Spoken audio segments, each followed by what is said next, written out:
和客家文化的交流，今天11节的感动时刻，我们带您彻底的感受。其实很多闽南姑娘加入客家庄之后，就致力传承客家文化。今天感动时刻，我们来到屏东，就要来拜访这一位闽南姑娘，叫做郭桂娟。她除了教小朋友学客语、唱童谣之外，还教婆婆妈妈制作客家腌渍物。闽南姑娘成为客家媳妇，她还成为了客家新传师。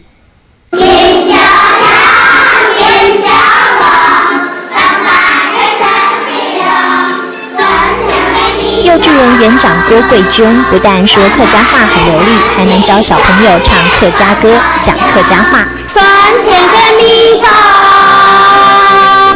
她是客语新传师，通过了中高级客语认证。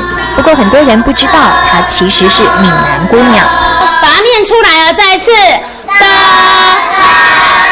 经营幼稚园，致力传承客家文化。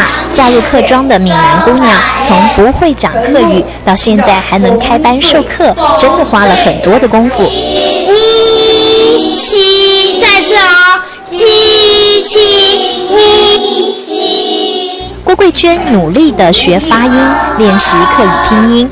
3年来，郭桂娟指导的学员有超过50个人通过客语认证。不过刚开始，她可是闹过了不少的笑话。婆婆叫我炒鸡肉嘛，她就告诉我说，冰箱啊，冰箱底杯有给臂，我就认为是手臂，我就剁了2个手臂，剁下去就煮了一餐，好像9个人就吃2只鸡翅吧。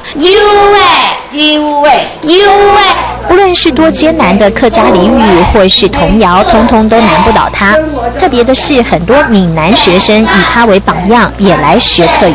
小孩子长大以后，他不讲客语，所以我就觉得说我应该要学客语，才能够把客语传承下来。你客家人会讲客家话，其实是天经地义。那闽南人会这么会讲客家话，就是真的需要后天的努力。要延续客家文化，郭桂娟不只教客语，还很会料理客家味。落配国差不多有3年呢，哈。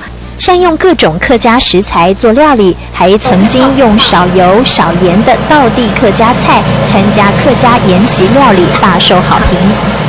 自制的客家腌制品更是成为了活教材，不论是萝卜还是丝瓜的腌制物，他都会教小朋友 DIY。用的一粒要入谱，那是发酵豆，我本身也7角做，那做的入地工，吹过烧的时节1斤萝卜的差不多8块钱，那到现在1斤萝卜40块，所以它的价差很多。然后萝卜个薄的紧要哦，他赶快心里哦。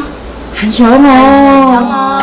除了让客家文化向下扎根，他也大方分享食谱，用好手艺推广客家美味。闽南姑娘传承客家文化，腌萝卜很够味，唱山歌音嘹亮。幼稚园里撒下爱客家的种子，当孩子拥抱客家，也成就感动时刻。